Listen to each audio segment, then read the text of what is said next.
Hello everyone! Today, we're bringing you a story about how discovering your own strengths and practicing with dedication can lead you to success.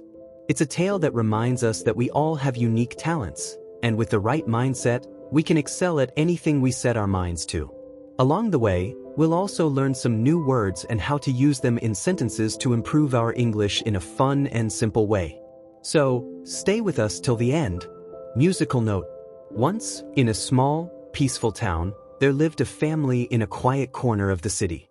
This family had a 12-year-old boy named Tim, who was in the 6th grade. Tim was an energetic kid who loved playing outdoors, and his favorite activity was playing soccer.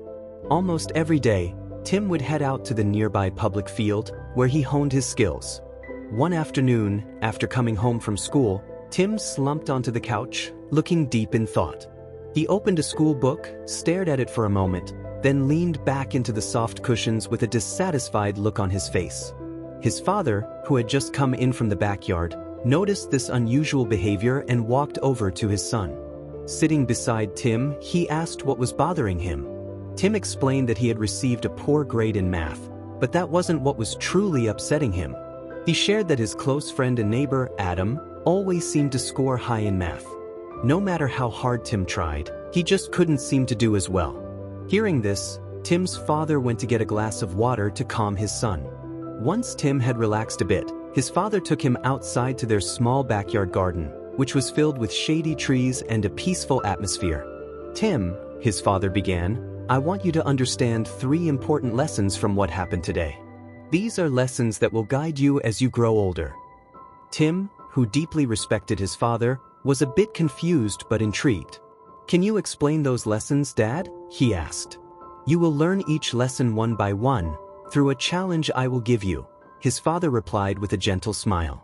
After a brief pause, his father continued, "For the first lesson, I want you to invite Adam to play soccer with you tomorrow." Tim nodded, eager to find out what lesson his father had in mind. The next morning, the weather was bright and welcoming, and Tim went to school with his usual excitement. That afternoon, after school, he invited Adam to join him for a soccer game at the nearby field. As usual, Tim, who played soccer almost every day, dominated the match. He scored 3 goals, leading his team to a big victory. Meanwhile, Adam, who wasn't very familiar with soccer, struggled. He often lost the ball and made several mistakes. Despite this, everyone who played that day had a great time. Afterward, Tim cleaned up and hurried to meet his father in the backyard. "Dad, I played soccer with Adam today. What's the first lesson you want to teach me?" His father smiled knowingly and said, "Tell me how the game went."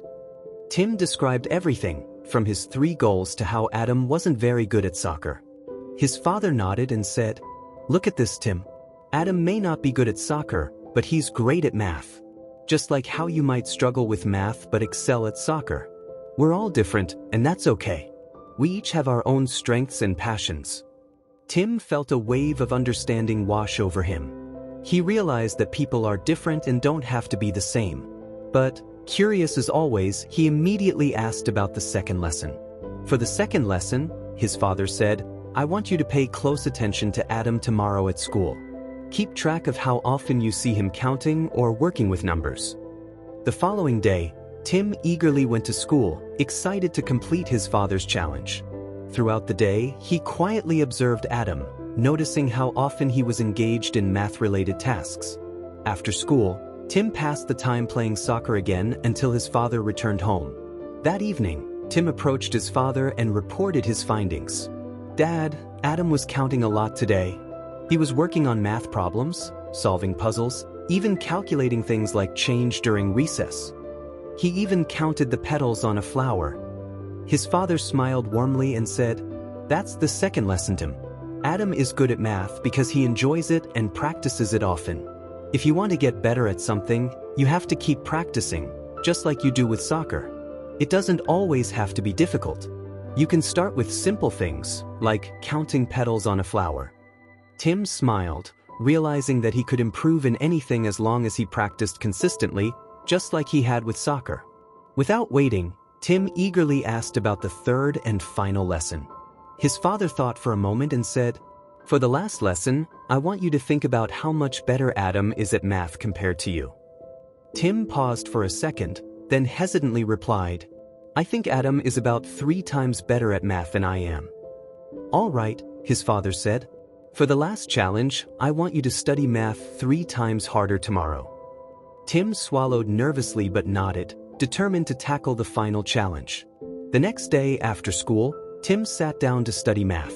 After an hour of intense focus, he decided to push through and study for 2 more hours, tripling his usual effort. But before he could finish, his head started to throb, and without realizing it, he fell asleep. Later, he was gently woken up by his father's soft tap. Wake up for dinner and meet me in the garden afterward, his father said. Feeling disappointed in himself, Tim met his father, his head hung low. I'm sorry, Dad, Tim said. I couldn't complete the challenge. I studied so much that my head hurt, and I ended up falling asleep. His father gently patted Tim's head and said, Tim, this is what happens when you try to master something you don't enjoy. It's hard to stay disciplined and consistent. But when you study something you love, discipline and consistency feel much lighter, just like how you stay dedicated to playing soccer. After a brief silence, his father gave him the final piece of advice. So if you want to be smart and become an expert at something, either study what you love or learn to love what you're studying. Tim, filled with admiration for his father's wisdom, promised to carry these 3 important lessons with him for the rest of his life. Today, we learned new words and valuable lessons through this story. Remember, learning English can be fun when you practice regularly. So keep listening, learning, and growing. Make sure to like, comment, and share how this story helped you improve your English. Thank you for watching, and I'll see you in the next story, where we'll continue learning together.